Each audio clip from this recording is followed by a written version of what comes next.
धन्यवाद। आज आम अष्टम श्रेणी विज्ञान बहीर तारका एवं सौरजगतर मध्यम पार्ट को आम पढ़ा। पूर्व क्लास रे मुझे ऑडियो माध्यम पढ़ाई थी। आज तारका पुंजटी को पढ़ा। महाकाश रे तारा गुड़िक विभिन्न आकार रे सज्जित होती। यह तारापुंज, तारकापुंज, नक्षत्रपुंज बा नक्षत्र मंडल बोली कहुए। रात्रिर निर्मल आकाश रे आमे अनेक प्रकार तारका देखिपर। आम राशि चक्र रे थिबा 12टी राशि एभली गोटे गोटे तारका पुंज। आम सब विभिन्न प्रकार एस्ट्रोलॉजी पाखक जाऊे, हाथ देखौचे, आमर राशिफल पचारुचे, ये गोटे गोटे तारका पुंज। किंतु ए संपर्क रे आमे गोटे तारकापुंज किपर दिशे, या आकाश रे केउं स्थान रे देखि हब, केतेक जनाशुना तारकापुंज तादरे रही। तुम बही सप्तर्षि मंडल, कालपुरुष, कास्पुपिया, लियो मेजर यही आमर सबुठारु जनाशुना नक्षत्र मंडल हूँ सप्तर्षि मंडल। खरा दिने संध्या आकाश रे या देखि हुए। आकाश रे एक प्रश्नवाचक चिन्ह परि देखा जाए। एते 7टी उज्ज्वल तारका दृष्टिगोचर होते। भारत में यह सप्तर्षि मंडल नाम परिचित। पाश्चात्य देश मानक ग्रेट बियर अथवा बिग डीपर नाम परिचित। नक्षत्र मंडल ध्रुवतारा को केंद्र करी घुरु थाए। राति रे से सप्तर्षि मंडल को आधार करी ध्रुवतारा चिन्ह हुए। तेणु आम एत ध्रुवतारा को जानी आम विभिन्न प्रकार दिग कथा मन को आसे। वास्तव में समस्त तारा और तारकापुंज ध्रुवतारा चारिपटे घुरुथिबार देखा जाए। पृथ्वीर दक्षिण गोलार्धरे ध्रुवतारा देखी हुए ना। उत्तर गोलार्धरे दिशुथिबा अधिकांश तारा दक्षिण गोलार्धरे प्रायतः देखा जाते ना। सप्तर्षि मंडल मध्य प्राय 6 मास संध्या आकाश रे देखा जाए ना। कालपुरुष मंडल से भली आउ गोटे नक्षत्रपुंज सप्तर्षि मंडल भली शीत दिने संध्या परे अल्प रात्रि यह स्पष्ट देखा जाए। जमिति सप्तर्षि मंडल खरा दिने संध्या आकाश रे देखा जाए, से भली ये शीत दिने संध्या परे देखा जाए। खाली आखिरे एतरे 7-8टी तारा देखा जाती। ग्रीक ज्योतिर्विद माने यहाँ शिकारी आकृतिर कल्पना करिथांती। तेणु यह शिकारी तारा बा हंटर बोली कहा जाए।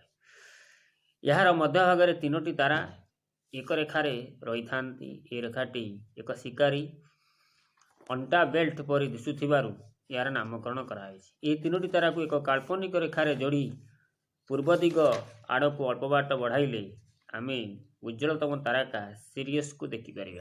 जमिति आमे सप्तर्षि मंडल रे क्रतु, पुलह, पुलस्त, अत्रि, अंगिरा, वशिष्ठ, मरीचि एवं आम जो क्रतु एवं पुलह को एक सरल रेखार जोग करिबा जो तारा को देखिबा ता हूँ ध्रुव तारा। जो ध्रुव तारा को लक्ष्य करी आम उत्तर दिग निर्णय करुले।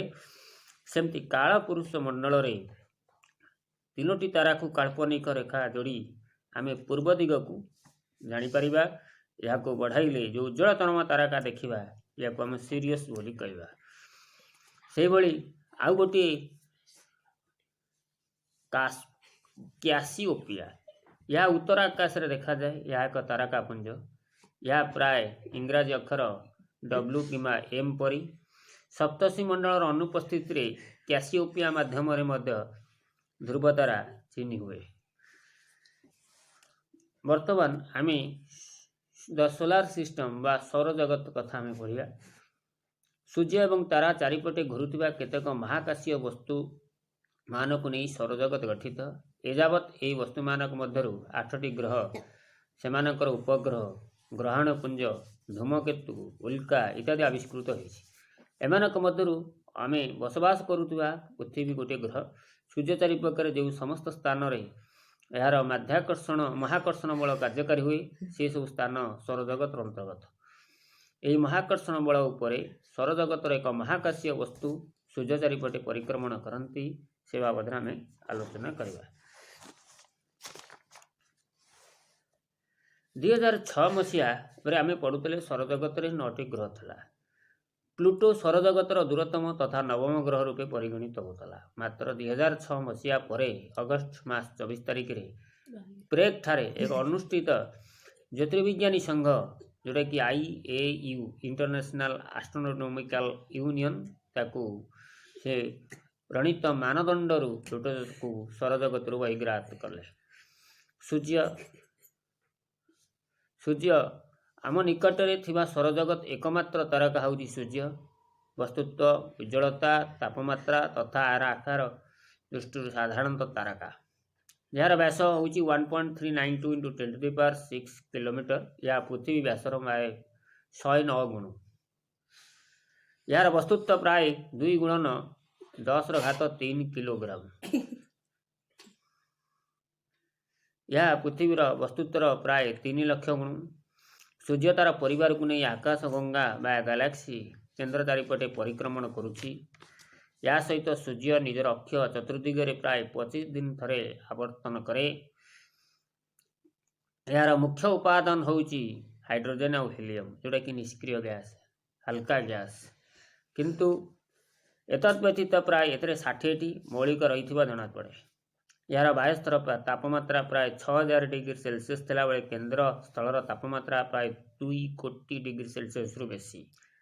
ପରୋକ୍ଷରେ ହେଉ ବା ପ୍ରତ୍ୟକ୍ଷରେ ହେଉ ପୃଥିବୀରେ ମିଳୁଥିବା ସକଳ ଶକ୍ତିର ଆଧାର ହେଉଛନ୍ତି ସୂର୍ଯ୍ୟ, ଯେଉଁ ସୂର୍ଯ୍ୟକୁ ଆଧାର କରି ଏହି ସମଗ୍ର ଜୀବଜଗତ ତିଷ୍ଠିଛି।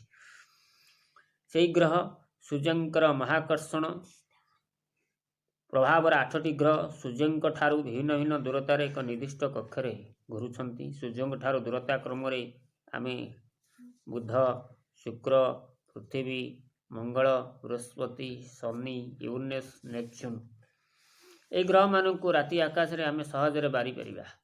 ପ୍ରାୟତଃ ଦପ୍ ଦପ୍ ନ କରି ସ୍ଥିର ଆଲୋକ ଦିଅନ୍ତି। ଦ୍ୱିତୀୟତଃ ତାରାମାନଙ୍କ ତୁଳନାରେ ପ୍ରତିଦିନ ଏମାନଙ୍କର ନିଜର ଅବସ୍ଥାନରେ ପରିବର୍ତ୍ତନ କରନ୍ତି। ଗ୍ରହଗୁଡ଼ିକ ଦେଖିବାକୁ ଏକ ଗୋଲାକୃତି। ଏମାନଙ୍କର କକ୍ଷ ହେଉଛି ଅଣ୍ଡାକୃତି। କକ୍ଷପଥରେ ଥରେ ପରିକ୍ରମଣ କରିବା ପାଇଁ ଯେଉଁ ସମୟ ଲାଗେ ତାକୁ ଗ୍ରହର ପରିକ୍ରମଣ କାଳ ବୋଲି କହିବା। ପୃଥିବୀର ପରିକ୍ରମଣ କାଳ ପ୍ରାୟ 365 ଦିନ 6 ଘଣ୍ଟା, ଯେଉଁଟାକି 1 ବର୍ଷ ତାକୁ ନିଆଯାଇଛି। ଜଣାଯାଇଛି ଯେ ସୂର୍ଯ୍ୟଙ୍କଠାରୁ ଗ୍ରହମାନଙ୍କର ଦୂରତା ବୃଦ୍ଧି ସେମାନଙ୍କର ପରିକ୍ରମଣ କାଳ ମଧ୍ୟ ବୃଦ୍ଧି ପାଏ। 8ଟି ଯାକ ଗ୍ରହ ପ୍ରାୟ ଗୋଟିଏ ସମତଳରେ ସୂର୍ଯ୍ୟଙ୍କୁ ପରିକ୍ରମଣ କରୁଛନ୍ତି। ପରିକ୍ରମଣ କରିବା ସହିତ ଏମାନେ ନିଜ ଅକ୍ଷ ଚାରିପଟେ ନଟୁ ପରି ଘୂରନ୍ତି। ଏହି ଘୂର୍ଣ୍ଣନକୁ ଆବର୍ତ୍ତନ ବୋଲି କହନ୍ତି। ଗ୍ରହର ଥରେ ଆବର୍ତ୍ତନ ପାଇଁ ଲାଗୁଥିବା ସମୟକୁ ତାର ଆବର୍ତ୍ତନ କାଳ ବୋଲି କୁହାଯାଉଛି। ପୃଥିବୀର ଆବର୍ତ୍ତନ କାଳ ପ୍ରାୟ 23 ଘଣ୍ଟା 56 ମିନିଟ୍। ତାକୁ ଆମେ 1 ଦିନ ବୋଲି ଧରୁଛେ। ଜ୍ୟୋତିର୍ବିଜ୍ଞାନୀଙ୍କ ମତରେ ଶୁକ୍ର ଆଉ ୟୁରେନସ୍ ପୂର୍ବରୁ ପଶ୍ଚିମକୁ ଆବର୍ତ୍ତନ କରୁଥିଲା ବେଳେ ଅନ୍ୟ ଗ୍ରହଗୁଡ଼ିକ ପଶ୍ଚିମରୁ ପୂର୍ବ ଆଡ଼କୁ ଆବର୍ତ୍ତନ କରନ୍ତି, ଯାହାକି ଆମେ ଅନ୍ତଃଗ୍ରହ ଏବଂ ବହିର୍ଗ୍ରହ ଭାବରେ ପରିଚିତ କରୁଛୁ। ବୁଧ, ଶୁକ୍ର, ପୃଥିବୀ, ମଙ୍ଗଳ ଏଗୁଡ଼ିକ ଅନ୍ତଃଗ୍ରହ ଥିଲାବେଳେ ବୃହସ୍ପତି, ଶନି, ୟୁରେନସ୍, ନେପଚ୍ୟୁନ୍ ଏମାନେ ହେଉଛନ୍ତି ବହିର୍ଗ୍ରହ। 4ଟି ଗ୍ରହ ଅନ୍ତଃଗ୍ରହରେ ଥିଲାବେଳେ ଆଉ ବାକି 4ଟି ବହିର୍ଗ୍ରହରେ ରହୁଛନ୍ତି। ସେହି ଗ୍ରହ ବାବଦରେ ଆମେ ପଢ଼ିବା। ବର୍ତ୍ତମାନ ପ୍ରଥମେ ବୁଧ ଗ୍ରହକୁ ଯିବା। ଦୂରତା ଅନୁସାରେ ବୁଧ ସୂର୍ଯ୍ୟଙ୍କର ନିକଟତମ ଗ୍ରହ। ଆୟତନ ଅନୁସାରେ ସୌରଜଗତର କ୍ଷୁଦ୍ରତମ ଗ୍ରହ। ସୂର୍ଯ୍ୟ ଅତି ନିକଟରେ ଥିବାରୁ ଏହାର ପରିକ୍ରମଣ ବେଗ ବହୁତ ବେଶୀ, ନଚେତ୍ ଏହା ସୂର୍ଯ୍ୟଙ୍କ ଆଡ଼କୁ ଆକର୍ଷିତ ହୋଇ ମିଶିଯାଆନ୍ତା। ଏହାର ପରିକ୍ରମଣ କାଳ 58 ଦିନ, ଆବର୍ତ୍ତନ କାଳ 59 ଦିନ। ବୁଧ ବାୟୁମଣ୍ଡଳର ପ୍ରାୟ ନାହିଁ କହିଲେ ଚଳେ। ଏହା ପୃଷ୍ଠଦେଶର ମଧୁର ଖାଲଖମାରେ ପରିଚିତ। ସୂର୍ଯ୍ୟଙ୍କର ପାଖାପାଖି ଥିବାରୁ ଏହାକୁ ସହଜରେ ଦେଖିହେବ ନାହିଁ। ଏହାକୁ ସୂର୍ଯ୍ୟୋଦୟ ବା ସୂର୍ଯ୍ୟାସ୍ତର ଠିକ୍ ଅଳ୍ପ ସମୟ ପରେ ଆମେ ତାକୁ ବାରିପାରିବା। ନେକ୍ସଟ ଆମେ ଶୁକ୍ର ଗ୍ରହକୁ ଯିବା। ଏହା ପୃଥିବୀର ନିକଟତମ ଗ୍ରହ। ଏହାର ପୃଷ୍ଠ ମଧ୍ୟ ପଥୁରିଆ।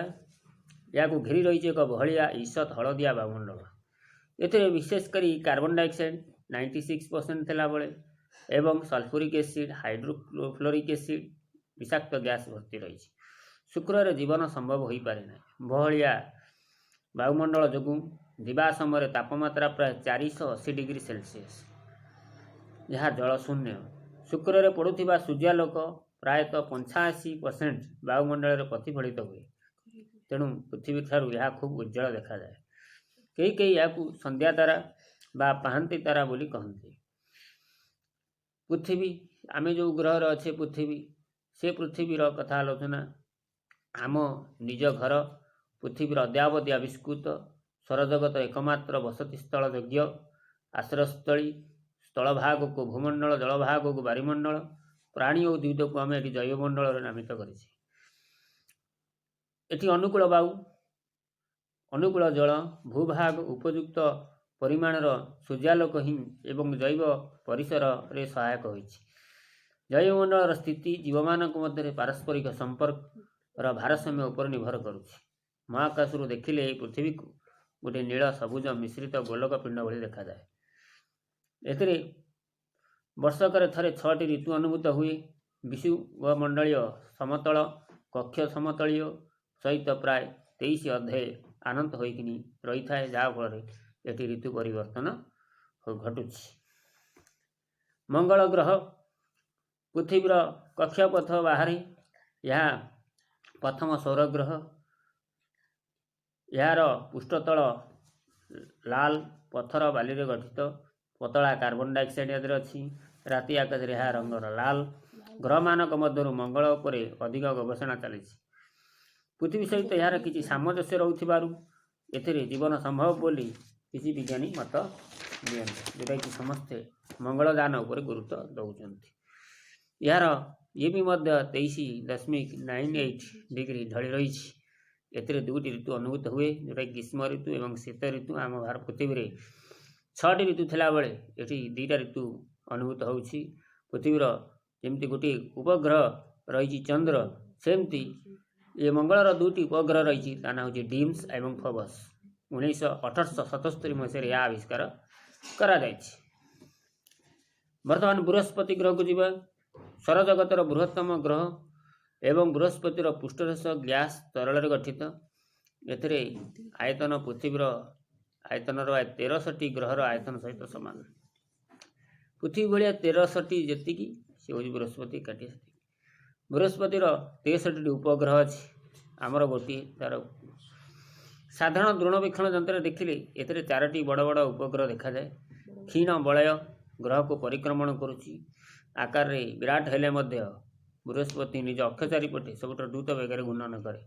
यार आवर्तन काल 9 घंटा 55 मिनिट। यार अर्थ हो प्रत्यह यार दिन रातिर अवधि कम।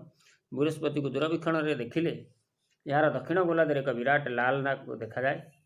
बृहस्पतिर महाकर्षण बृहस्पतिर माध्याकर्षण पृथ्वीर माध्याकर्षण प्राय 2.64 गुण। वर्तमान शनि ग्रह को जीवा। ईशत पीतरंगर शनि आयतन रे सौरजगतर यह द्वितीय बृहत्तम ग्रह। समग्र ग्रहटी हाइड्रोजेन हिलियम एमोनिया मिथेन परी गैस रे परिपूर्ण। एथिरे 60टी उपग्रह अच्छी, तन्मध्य टाइटान बृहत्तम। शनिर अनेक बलय अच्छी। ये बलय गुड़िक मध्य अति क्षुद्र पत्थर बरफ कणा धूलिकणा को नहीं गठित। एमाने शनिर चारिपटे पतला चक्री आकार घूरती। तेणु शनिर सांद्रता सौरजगत ग्रह मानकर मध्य सबुठु कम। एपरिक यार सांद्रता जलर सांद्रता ठारू मध्य कम। तेणु यही दृष्टि काल्पनिक मतरे या जदि आम पानी रे निक्षेप करिया ताले वेदर सी भासे। यूरेनस ये मध्य 1781 मसीह विलियम हर्शेल या आविष्कार करते। यह सौरजगतर सबुज ग्रह नाम परिचित। सबुज रंगर यहाँ मिथेन एमोनिया पर देखा जाए। एथिरे यही ग्रहर किसी स्वतंत्रता अच्छी। शुक्र ग्रह भली या पूर्वर पश्चिम को घूरे। यार अक्ष कक्षतल सहित समतल 98 डिग्री ढलैकी रही। यहाँ नटु पड़ी गड़े। से भली नेपच्यून 1846 मसीह गॉटफ्री गैले आविष्कार करते। या दूरतम ग्रह। यार 6टी बलय अच्छी। 1998 मसीह जना पड़ा। मिथेन भरा आदरे नीलवर्ण देखा जाए। सूर्य ठार अनेक दूर थिबारु या हिमगोलक नाम परिचित, जोटा कि यार पृष्ठतल तापमात्रा -237 डिग्री सेल्सियस।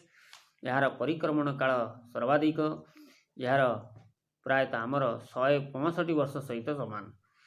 ଏଇଭଳି ଆମେ ସୌରଜଗତର 8ଟା ଗ୍ରହ ବାବଦରେ ପଢ଼ିଲେ।